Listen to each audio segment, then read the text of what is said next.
ቤተሰብ አንድ ወንድ አንድ ሴትን እንደዚህ ማቁሰል ይችላል እንዴ? ይቻላል እንዴ? እኔ ቤተሰብ እኔን እንጂ አላቅም። የሩቲን አይነት ሴት እኔ በህይወት ዘመኔ አይቼም አጋጥሞኝም አያውቅም። ምን አይነት ጠንካራ ሴት እንደሆነች ፈጣሪ ሲፈጥራት እንዴት አድርጎ እንደፈጠራት ራሱ በመድኃኒዓለም ስም እንግዲህ ተጫወተባት ልጅቷ ላይ እኮ የምሬን ነው ተጫወተባት። እንግዲህ ትናንትና ሩትዬ እንደተናገረችው ራስ መጣቅ አብረ መሆን እንችላለን፣ የልጄ እናት ነሽ፣ ከአንቺ ጋር መሆን እፈልጋለሁ፣ ትዳሪ ማስተካከል እፈልጋለሁ ስትለኝ እሺ አልኩ፣ እኔም ለልጄ ስል ተቀበልኩክ አለችው ማለት ነው። ስለዚህ አውቀው መጀመሪያ አስቦበት አሰላስሎበት ከቡዜ ጋር ተነጋግሮ ከዴፍ ጋር ተነጋግሮ ኤፍሬም መቼም ሩቲ ላይ እንደማይቀየር ስለሚያውቅ ነው ኤፍሬምን እዛ ድራማ ውስጥ በእነሱ ወገን ማድረግ ያልፈለገው። ገባችሁ አይደለ? ኤፍሬም ከመጀመሪያው ጀምሮ ከሩትዬ ጎን ነበር። ተጣልቶ እግሯ ስር ተደፍቶ ስለሚናት ነበር እንዲታረቁ የበፊት ፍቅራቸው እንዲመለስ።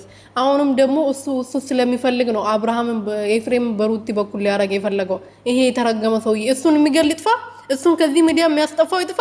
አረ ወገን ተበልተናል። በአንድ ወንድ እንደዚህ እቺ ሴት ይሄ ሁሉ አመት በዚህ እድሜዋ በዚህ ገና ትንሽዬ ሆና በዚህ ወንድ እንደዚህ ስትሆን ምንም አንድ የሚል ሰው ይጥፋ።